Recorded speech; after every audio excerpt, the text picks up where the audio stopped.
नमस्कार दोस्तों, स्वागत है आपका यूट्यूब चैनल एबी टेक में। आज है 18 मार्च 2022 और जान लेते हैं आज की महत्वपूर्ण खबरें। सबसे पहले आप सभी को होली की हार्दिक शुभकामनाएं। बढ़ते हैं पहली न्यूज की तरफ। यहाँ पर देखिए अपडेट है कि असिस्टेंट प्रोफेसर हिंदी का रिजल्ट जारी, 162 चयनित है।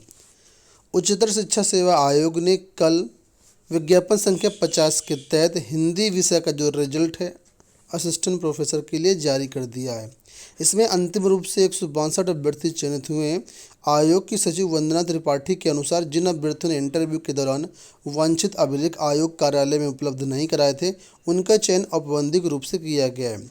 औपबंधिक रूप से जो चयनित अभ्यर्थी हैं उनको अंतिम चयन परिणाम जारी होने के 21 दिनों के भीतर यानी 7 अप्रैल तक आयोग में दस्तावेज उपलब्ध करवाना है।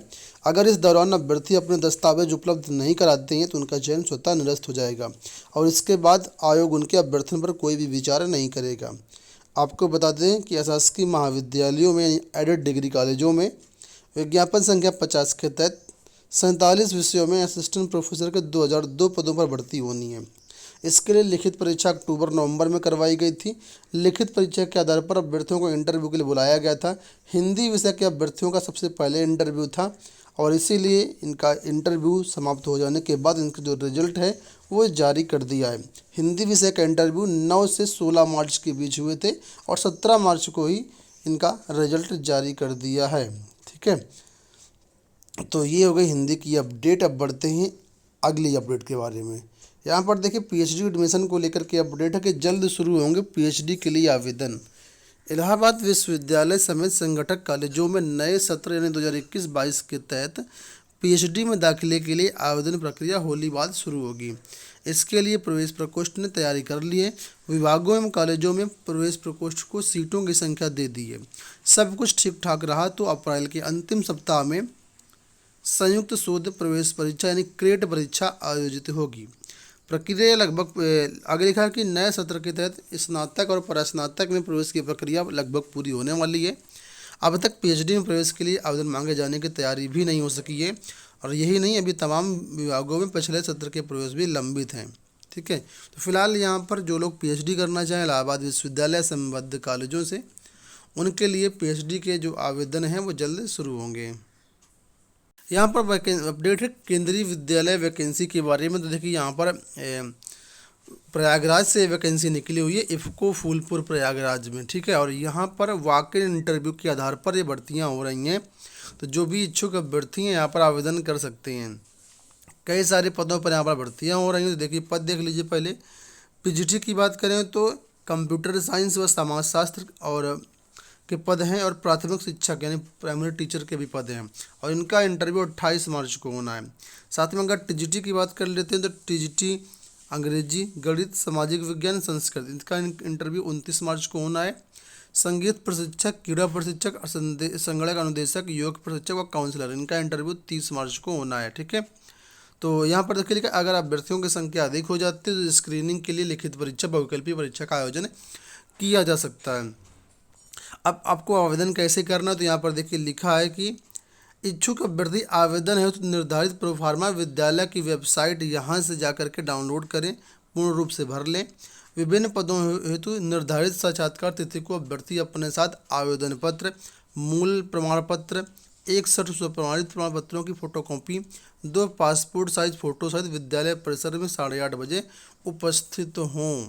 ठीक है, साथ में जो शैक्षिक अर्हता अन्य जो जानकारी वो भी कह रहे हैं कि इस केवीएस की वेबसाइट पर आपको मिल जाएगी या इनकी वेबसाइट पर मिल जाएगी। तो आई होप आपको समझ में आ गया होगा।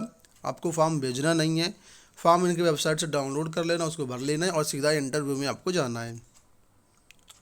अगली अपडेट है उत्तर प्रदेश माध्यमिक शिक्षा सेवा चयन बोर्ड से। देखिए कई जिलों से वरिष्ठतम शिक्षकों की सूची ऑनलाइन। अशासकीय सहायता प्राप्त एडेड माध्यमिक विद्यालयों के लिए वर्ष 2013 की प्रधानाचार्य भर्ती साक्षात्कार में ऑफलाइन सूची भेजने वाले वरिष्ठतम शिक्षकों के मामले अब कोई मौका नहीं दिया जाएगा। कई जिला विद्यालय शिक्षकों ने माध्यमिक शिक्षा सेवा चयन बोर्ड के निर्देश के बाद अधियाचित विद्यालयों के 2 वरिष्ठतम शिक्षकों की सूची ऑफलाइन भेज दी है। ठीक है, मतलब ऑफलाइन सूची को ऑनलाइन कर दिया है। इनका साक्षात्कार तिथि चयन बोर्ड द्वारा अलग से जारी की जाएगी।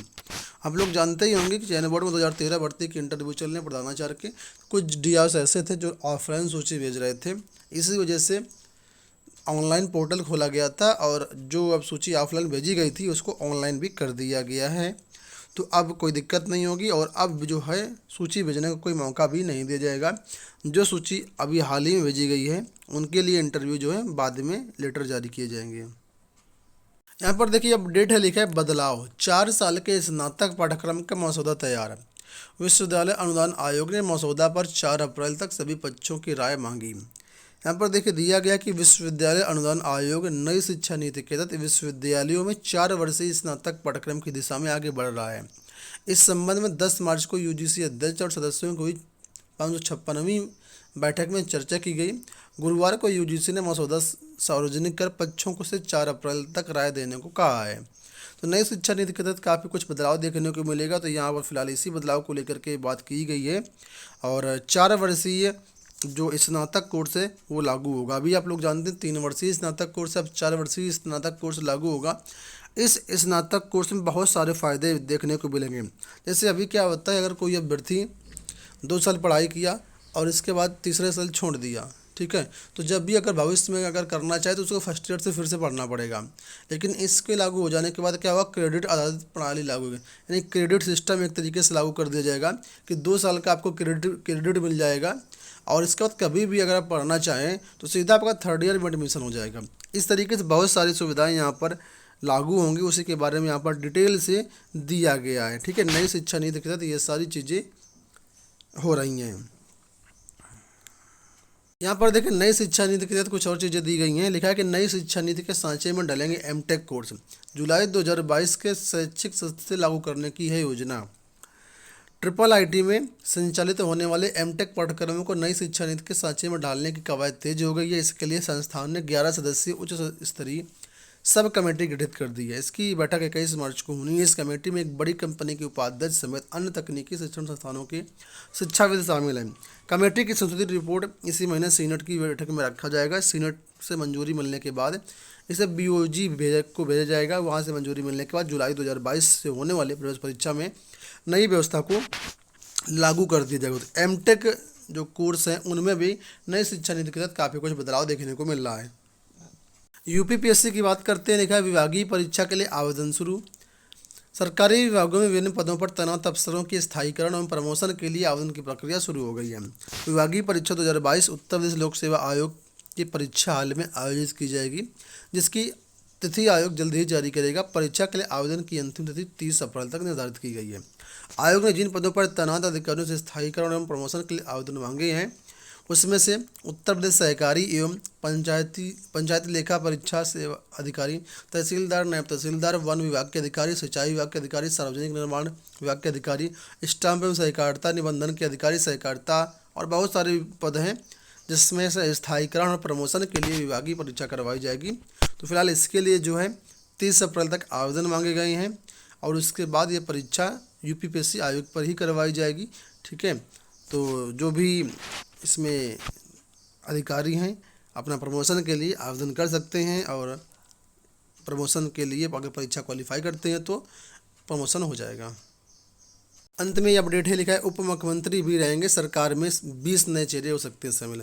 आप लोग जानते हैं उत्तर प्रदेश सरकार की तरफ में जो है एक तरीके से बीजेपी 2.0 सरकार गठन हो रहा है और इसमें कई सारे नए चेहरे देखने को मिलेंगे। तो लिखा है सरकार में 20 नए चेहरे हो सकते हैं शामिल।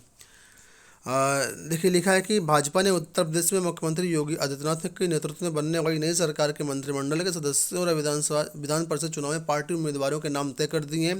मंत्रिमंडल में उप मुख्यमंत्री भी रहेंगे। करीब 20 नए चेहरे भी शामिल होने की संभावना है। बेबी रानी मौर्य, प्रतिभा शुक्ला का मंत्री बनना तय माना जा रहा है। इसके अलावा और जो पुराने मंत्री थे उसमें से उनको भी अच्छे खासे पद यहाँ पर मिलेंगे। कुछ नाम यहाँ पर दिए गए हैं, आप लोग यहाँ पर देख सकते हैं।